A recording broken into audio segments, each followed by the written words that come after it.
તો દ્વારકાદાસ કનુભાઈ દોમડિયા, ગામ વડિયાળા, તાલુકો ગીરગઢડા. ભારતીય જનતા પાર્ટીનું શીર્ષ અને નેતૃત્વ અને અમારા સાંસદ રાજેશભાઈ અને ઉપાધ્યક્ષ રાજેશભાઈ અને ભાવનાબેન હીરાપુરા પ્રભારી, સંજયભાઈ પરમાર ભાજપ પ્રમુખ, ધારાસભ્ય તમામનો ખૂબ ખૂબ આભાર માનું.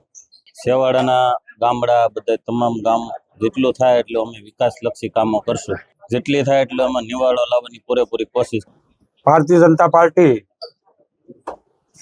ગીર સોમનાથના જિલ્લા પંચાયતના પ્રમુખ તરીકે દ્વારકાદાસભાઈ દોમડિયાની નિયુક્તિ થઈ છે. આજે જવાબદારી મળી છે નવી. એવા જ ઉપપ્રમુખ તરીકે શારદાબેન બાંભણિયાની વરણી થઈ છે અને મારી જિલ્લા પંચાયત કારોબારીના ચેરમેન તરીકે ભારતીય જનતા પાર્ટીનો પ્રદેશ નેતૃત્વ અને રાષ્ટ્રીય નેતૃત્વ આદરણીય પ્રધાનમંત્રી શ્રી નરેન્દ્રભાઈ મોદી અને મુખ્યમંત્રી શ્રી ભૂપેન્દ્રભાઈ પટેલ અને અમારા પ્રદેશ અધ્યક્ષ જગદીશભાઈ વિશ્વકર્મા અને અમારા જિલ્લાના તમામ પદાધિકારીઓ આ તકે અમારી નિયુક્તિ જે જવાબદારી અમને સોંપી છે, અમે એક જવાબદારી સમજીએ છીએ, અમારે હોદ્દો સમજવાનો નથી. અને ગીર સોમનાથ જિલ્લામાં આ જિલ્લા પંચાયતના માધ્યમથી જે કામો વિકાસના થતા હોય, વ્યક્તિગત હોય કે સામૂહિક હોય, એ એક નૈતિક જવાબદારી એક જાહેર જીવનના વ્યક્તિ તરીકે અમારી ફરજ બનશે.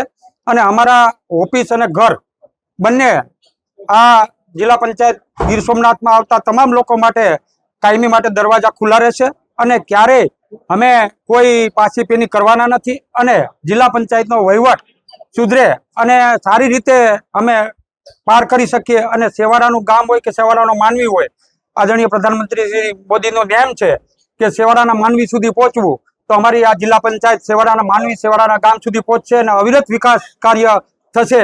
એમાં બે કોઈ મત નથી. અને એમાં અમે તમામ ગીર સોમનાથ જિલ્લાને એક વિશ્વાસ આપીએ છીએ કે અમે અમારી 22 સભ્ય ચૂંટાણા છે ભારતીય જનતા પાર્ટીના, તો અમે ખંભે ખંભો મિલાવી અને બાકીના 6 સભ્યો અમારા ભારતીય જનતા પાર્ટીના હાર થઈ છે ત્યારે એ પણ અમારા સદસ્ય તરીકે જ રહેશે અને એ સીટમાં પણ અમે વિકાસ કરીશું. અને પ્રધાનમંત્રી શ્રી નરેન્દ્રભાઈ મોદી ભારત દેશને વિકસિત બનાવવા સપના સેવતા હોય ત્યારે એ સપનું અમારું સૌ નાગરિકનું બને એ દિશામાં અમે કામ કરીશું.